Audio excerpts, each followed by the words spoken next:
नमस्कार, मैं हूं नीतू सिंह और आप देख रहे हैं ग्रेटर जम्मू वर्चुअल। आज प्रेस क्लब में शिवसेना हाथ मिलाने जा रही है सैनिक समाज पार्टी के साथ और 3 मुद्दे हैं जिनको लेकर आज ये बात करने जा रही है। जानने की कोशिश करेंगे कि क्या 3 मुद्दे हैं और आज यहाँ पर पत्रकार वार्ता क्यों रखी गई है। सर, आपका ग्रेटर जम्मू वर्चुअल में स्वागत है। आज आप यहाँ पर सैनिक समाज पार्टी के साथ हाथ भी मिला रहे हैं और आपने 3 मुद्दे जिनके बारे में आपने बात की, वो क्या 3 मुद्दे हैं, उनके बारे में आप हमारे दर्शकों को बताइए। जी, पहले तो आपके दर्शकों को कल वैसाखी पर्व है, उसकी हार्दिक शुभकामनाएं। इसके बाद ही भारतीय संविधान निर्माता डॉक्टर भीमराव अंबेडकर की जयंती है, उसकी भी हार्दिक शुभकामनाएं। देखिए, अब सेना और सैनिक एक मंच पर हैं, एक साथ जनता के मुद्दों को उठाएंगे और अब जनता को हम भरोसा दिलाते हैं कि एक बेहतर राजनीतिक विकल्प बनकर उभरेंगे। यहाँ पर हमारा एक साथ मंच पर आए हैं शिवसेना और सैनिक समाज पार्टी। आगामी जितने भी चुनाव होंगे, चाहे वो पंचायत चुनाव हो, चाहे वो विधान परिषद के चुनाव हो, लोकसभा के चुनाव हो या कारपोरेशन के चुनाव हो, हम एक साथ जो है जनता की आवाज़ बुलंद करेंगे और एक साथ चुनावों के अंदर उतरेंगे। इसके साथ ही हम 3 मुद्दों के साथ अपने इस गठबंधन की शुरुआत कर रहे हैं। सबसे पहला मुद्दा है कि जम्मू कश्मीर को राज्य का दर्जा देना, जो हमारा हक है, और केंद्र सरकार को हमारा हक जल्द से जल्द वापस लौटाना चाहिए। हम चाहते हैं कि अन्य जितने भी सीमावर्ती राज्य हैं देश के अंदर, उन्हें धारा 371 के तहत, जो कि एक संवैधानिक धारा है और देश के गृह मंत्री भी कह चुके हैं इसको लेकर कि धारा 371 जो है वो हटाई नहीं जाएगी। उसके तहत जम्मू कश्मीर भी एक सीमावर्ती राज्य है, तो हम आतंकवाद को भी झेल रहे हैं पिछले 35 सालों से, तो जम्मू कश्मीर के लोगों को भी धारा 371 के तहत विशेषाधिकार दिए जाए। वो विशेषाधिकार हम चाहते हैं कि लैंड की सुरक्षा के लिए, जम्मू कश्मीर युवाओं के रोजगार के लिए, उनकी शिक्षा के लिए और हमारी संस्कृति और पहचान को सुरक्षित रखने के लिए। इसके साथ ही दूसरा हमारा मुद्दा है कि जम्मू कश्मीर के अंदर मुस्लिम बहुल इलाका है, ये यहाँ पर मिनॉरिटीज जो है गठन नहीं किया गया अल्पसंख्यक आयोग का।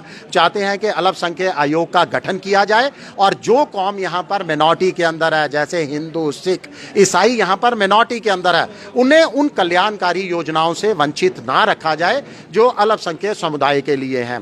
तीसरा हमारी मांग है सोल्जर्स को लेकर, जो सैनिक हैं, जो भूतपूर्व सैनिक हैं, उनको मिलने वाले जो अवार्ड हैं उसके अंदर बहुत असमानता है राज्य टू राज्य।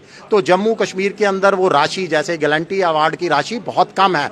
तो वो एक तो हमारी मांग है कि पूरे देश के अंदर, देखिए सैनिक पूरे देश के लिए लड़ता है, किसी राज्य के लिए नहीं लड़ता, तो उनको मिलने वाली पुरस्कार राशि और अन्य योजनाओं के अंदर समानता होनी चाहिए पूरे देश के अंदर।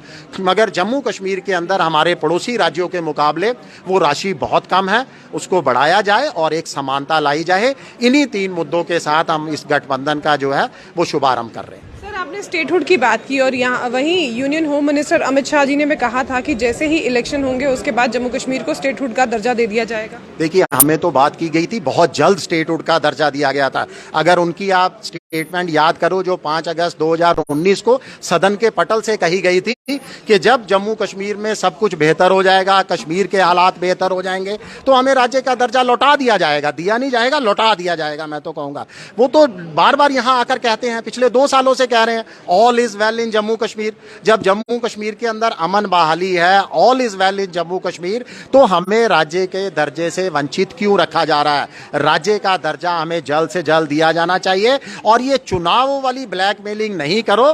बीजेपी में कहता हूं, आपको बहुत ज्यादा इसका जो है खामियाजा भुगतना पड़ेगा। आप हमें चुनावों से पहले हमारा राज्य का दर्जा लौटाओ, यही हमारी मांग है और ये पूरी जम्मू कश्मीर की जनता की मांग है। क्या लगता है सर आपको कि आने वाले दिनों में कब ये असेंबली चुनाव होंगे यहाँ पर जम्मू कश्मीर में? देखिए, दुर्भाग्यपूर्ण है और बहुत बढ़िया सवाल है आपका। पूरा जम्मू कश्मीर की आवाम इसलिए ये सवाल पूछ रही है, केंद्र सरकार से पूछ रही है।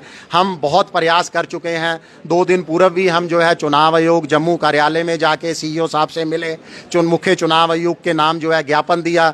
दिल्ली में हम ऑल पार्टी के बैनर तले वहाँ पर गए, चुनाव कार्यालय के अंदर गए, दिल्ली में गुहार लगा के आए कि 5 साल का समय हो चुका है। 2018 के अंदर आप याद कीजिए, पीडीपी की और बीजेपी की सरकार गिरी थी। 5 साल एक सरकार का कार्यकाल है पूरा। तो 5 साल से हम राज्यपाल, उपराज्यपाल का शासनकाल झेल रहे हैं। जनता की कहीं पर सुनवाई नहीं है। आप देखिए, डेली वेजर धरनों पर बैठे हैं। युवा जो है एग्जाम देने जाता है, जब उसकी लिस्ट निकलने वाली होती है, वहाँ भ्रष्टाचार के कारण उसकी लिस्ट कैंसिल कर दी जाती है।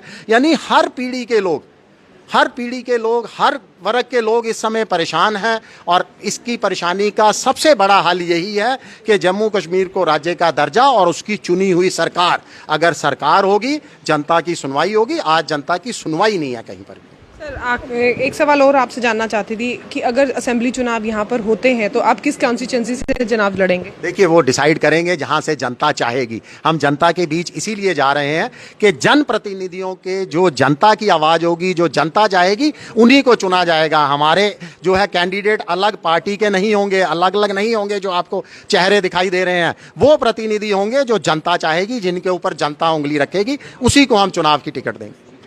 ये सैनिक समाज पार्टी के मेंबर भी हमारे साथ हैं, इनसे भी जानने की कोशिश करेंगे कि आज आप प्रदेश अध्यक्ष हैं, तो इनसे भी जानने की कोशिश करेंगे कि आज आपने शिवसेना के साथ हाथ मिलाया है, किन मुद्दों के लिए आप आगे लोगों के लिए लड़ाई करेंगे?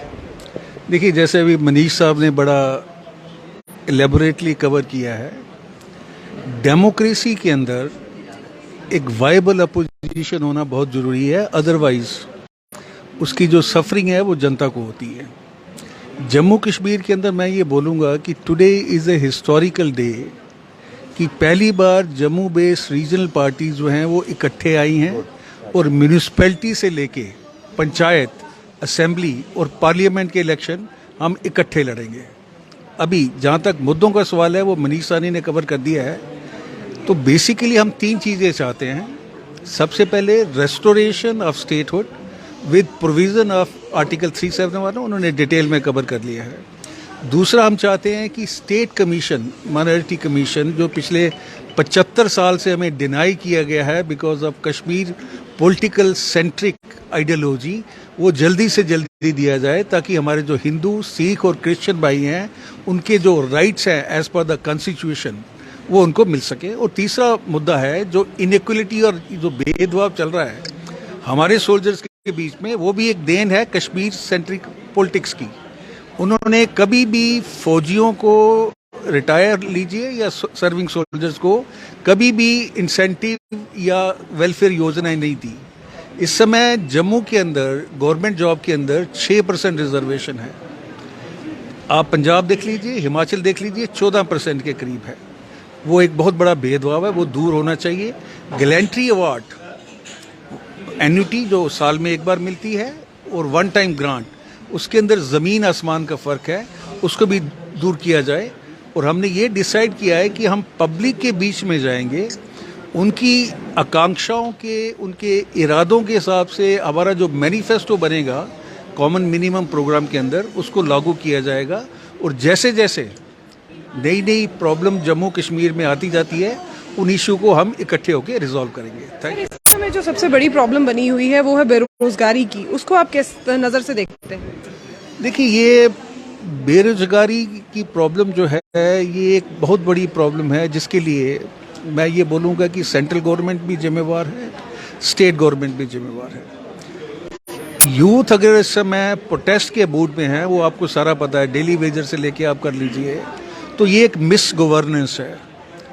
और इसके अंदर अगर एक गवर्नमेंट अपने एम्प्लॉइज़ को एक्सप्लॉइट करती है तो जो वेलफेयर स्टेट के कंसेप्ट के बिल्कुल अगेंस्ट है। तो हम तो ये डिमांड करेंगे कि सेंट्रल से भी और जम्मू कश्मीर के जो ऑनरेडी लेफ्टिनेंट गवर्नर साहब हैं कि एक ड्राइव चलाएं जिसके अंदर जॉब क्रिएट की जाए और जॉब वो है यूथ को दिए जाएं, और वो भी यूथ जो कि लोकल यूथ है। अगर बाहर के लोग हमारे जॉब्स को लेके चले जाते हैं तो वो जो चीज़ है उसको, विसंगति को पूरी तरह से दूर होना चाहिए। उसके लिए अगर हमें प्रदर्शन करने की ज़रूरत पड़ती है, लोगों के बीच में जाने की ज़रूरत पड़ती है, प्रोटेस्ट करने की ज़रूरत पड़ती है, तो हम इकट्ठे होकर वो करेंगे। तो जैसे कि देखा आपने, शिवसेना ने आज हाथ मिलाया है जो ये सैनिक समाज पार्टी के साथ, और जहां पर इन्होंने 3 मुद्दों पर बात की, और जो 3 मुद्दे हैं वो है कि जम्मू कश्मीर में जो राज्य बहाल का दर्जा है वो जल्द मिले विद आर्टिकल 371 के साथ, और वहीं जो माइनॉरिटीज़ हैं, सिख, मुस्लिम और ईसाई, इनके जो राइट्स हैं इनके लिए भी ये लड़ेंगे। और तीसरा जो सबसे इम्पॉर्टेंट है वो है कि ये किस तरह से जो सैनिक है उनके बीच में जो भेदभाव किया जा रहा है, गैलेंट्री अवार्ड्स को लेकर जो भेदभाव किया जा रहा है, उसको लेकर इनकी डिमांड है। इसी तरह की और अपडेट्स के लिए जुड़े रहिए ग्रेटर जम्मू वर्चुअल के साथ। कैमरामैन अजय जाडू के साथ मैं नीतू सिंह, ग्रेटर जम्मू वर्चुअल के लिए। धन्यवाद।